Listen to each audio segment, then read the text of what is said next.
Hi there, it's JoJo the Thrifty Teacher here with another book review. I am a part-time reseller and an educator. I mentor new teachers. I am just starting a YouTube channel, so I don't edit or anything yet. I'm just kind of getting used to the whole thing. So if you like to know more about young adult and children's books, and you also like thrifting and resale, or just seeing what people buy, then go ahead and like, subscribe, leave a comment. Nice comments only. I'm not here for the negative stuff. If I need feedback, I'll ask my people. So let's go ahead and get it going. The first book, I'm sure a lot of you know this one, The Paper Bag Princess. Now this is a long one, so I'm not going to read it all.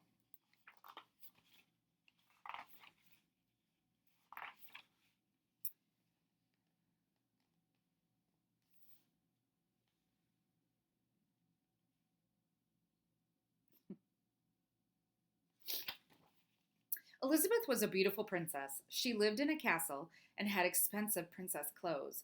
She was going to marry a prince named Ronald. Unfortunately, a dragon smashed her castle, burned all her clothes with his fiery breath, and carried off Prince Ronald. Elizabeth decided to chase the dragon and get Ronald back. She looked everywhere for something to wear, but the only thing she could find was not burnt, was a paper bag. She put on the paper bag and followed the dragon. He was easy to follow because he left a trail of burnt forest and horses' bones. Oh, that's tragic.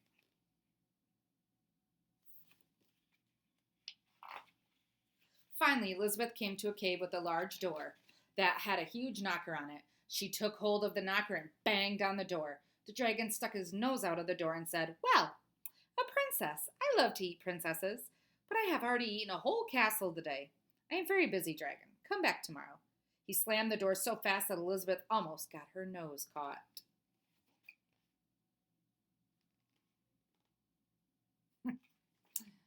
Quite the dragon.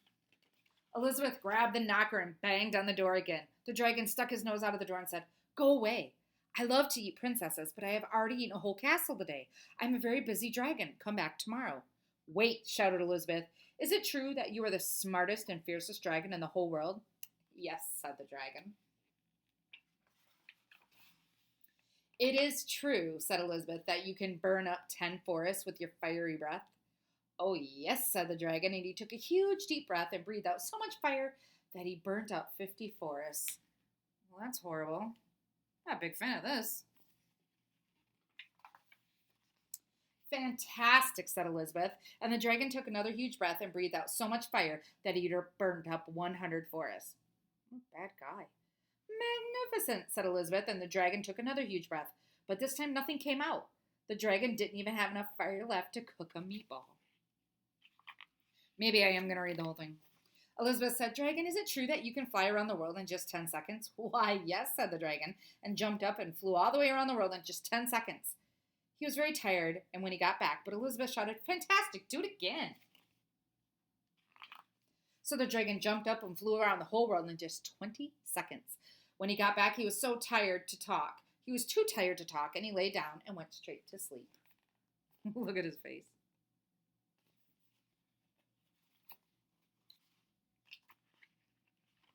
Elizabeth whispered very softly, "Hey, dragon." The dragon didn't move at all. She lifted up the dragon's ear and put her head right inside. She shouted as loud as she could, "Hey, dragon!" The dragon was too tired. He didn't even move. Elizabeth walked right over to the dragon and opened the door to the cave. There was Prince Ronald. He looked at her and said, "Elizabeth, you are a mess. You smell like ashes, your hair is all tangled, and you're wearing a dirty old paper bag. Come back when you're dressed like a real princess." What a jerk. He's a narcissist. You're like, "Fine, rot then." "Ronald," said Elizabeth, "your clothes are really pretty and your hair is very neat. You look like a real prince, but you are a bum." They didn't get married after all. That was a quick, okay. I guess you're a bum. I like that. You're a bum. Very cute. So the next one is Bad Girls Throughout History. So this is probably going to stay in my collection for a while. 100 of them, right? I like this because You could do, you could assign different groups, different women, and then have them present on them. Or do like some kind of, or you could do a play with it, or you could do a compare and contrast with it. Yeah. You could do a guess who I am with it. You could do trading cards with it. You could do so much stuff. All right, who do we want? Lilith. Okay. Let's see. I'm just going to flip through and stop. Florence Nightingale. Huh, that's funny that I landed on her. She's the founder of modern nursing and compassionate care worldwide. And then it just tells you more about her. Okay, ready? Let's do it again. Anita Garibaldi. Rode into battle on horseback and pregnant. Jeez, lady. Was a legendary love who shaped the life of Giuseppe Garibaldi, the father of modern Italy.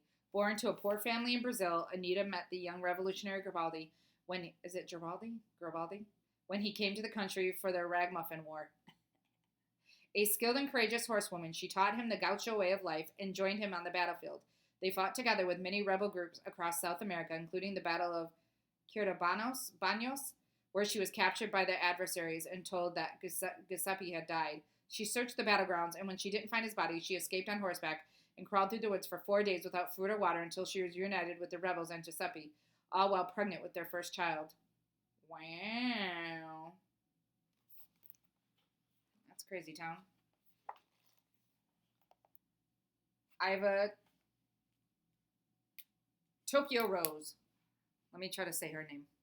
Iva Toguri de Aquino, a.k.a. Tokyo Rose.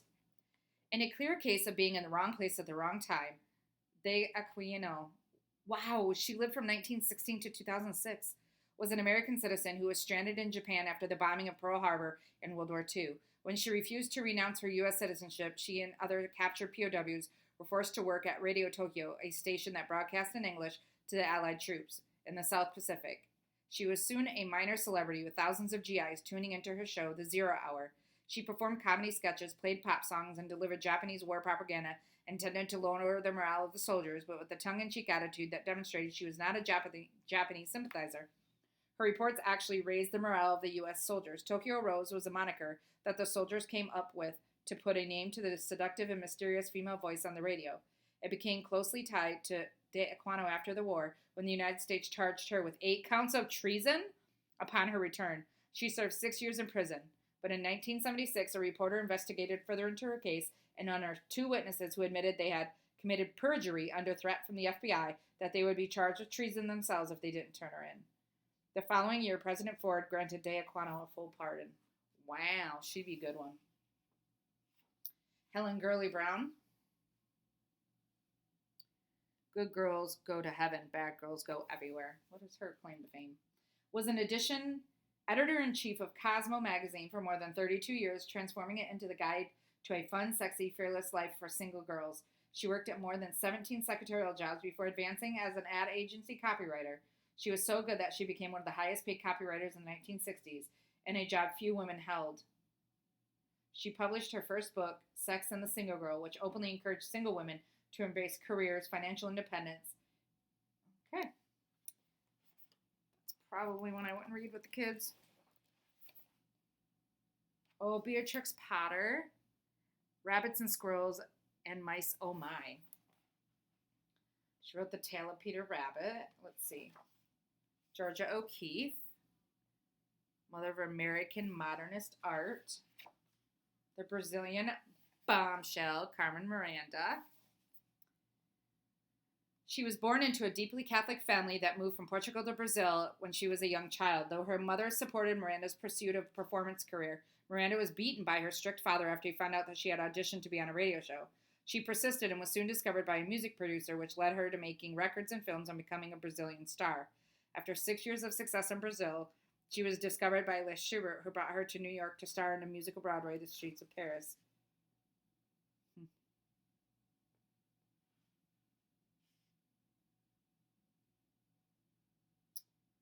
Wow. Okay.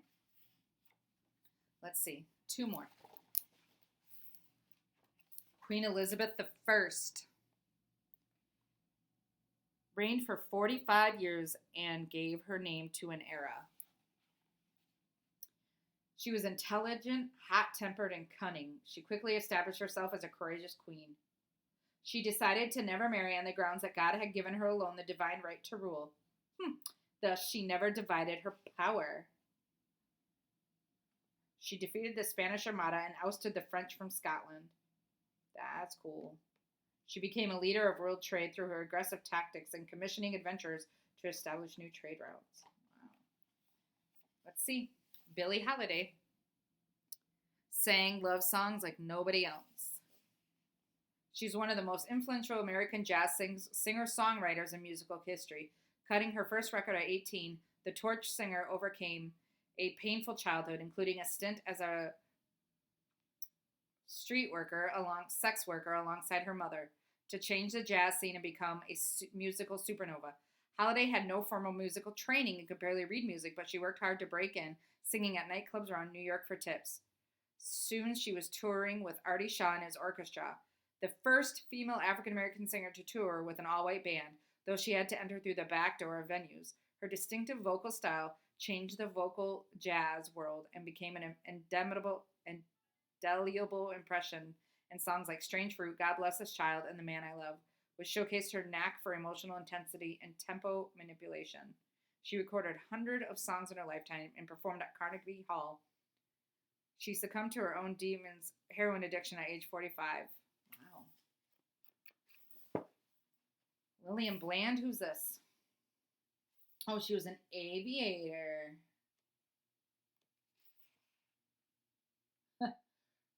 She continued to improve and fly until her dad, fearing for her safety, bribed her with a new car if she'd stop flying.